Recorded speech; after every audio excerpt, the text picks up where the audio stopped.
Local election headquarters, and the November 3rd general election is 3 weeks from today. As of Sunday, an estimated 10.5 million Americans have already voted with absentee ballots, mail-in ballots, or absentee in person. And here in Missouri, there are still legal questions that need to be clarified. And we've got Jennifer Lohman. She joins us. Jennifer is director of the St. Louis Area Voter Protection Coalition. Good morning, Jennifer. Good morning. Thank you for having me. Our pleasure. Let's start off briefly. Explain the role of the Voter Protection Coalition. So the Voter Protection Coalition is a group of various organizations around the metro who are interested in voting issues, protecting the right of voters, and educating and engaging voters. You have quite a few volunteers. I know some in the legal profession as well as students.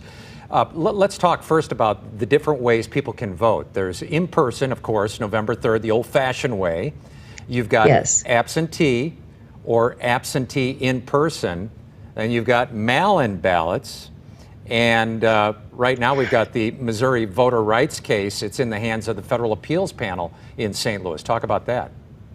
Well, so right now there's several lawsuits going on right now, but the one that is most currently pending is the one over the mail-in ballots, which are different from absentee by mail. The mail-in ballots are a no-excuse ballot that is different in several respects. Aside from not requiring an excuse, you have to apply for the ballot either in person or by mail, and that ballot can only be returned by mail. And so one of the issues in the current lawsuit that's pending in federal appeals court is whether you would be able to return that mail-in ballot in person the same way you could return an absentee by mail ballot in person to the election authority. And that still needs to be decided.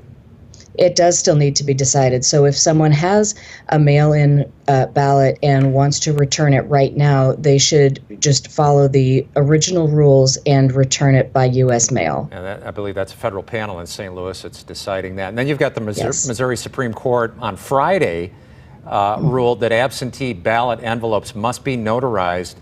And, there was some controversy about that because you have to take it to a notary during a pandemic. Right. And, that was kind of disappointing. And Missouri is one of the few states that have the notary requirement for absentee and mail-in ballots. The good news is that there are two reasons that people can apply for an absentee by mail ballot and that waives the notary requirement.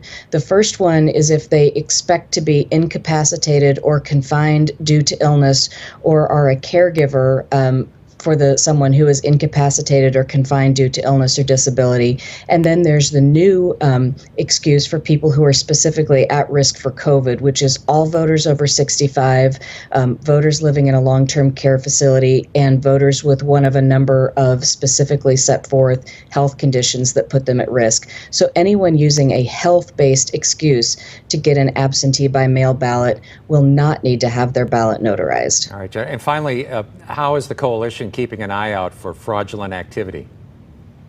Well, the coalition is here to help the voters navigate the rules and understand their options and make a plan to vote.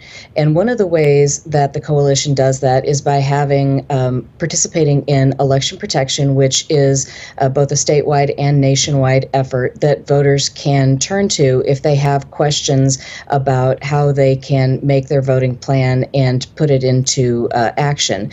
And to get in touch with the voter protection hotline, you would need to call 866-OUR-VOTE.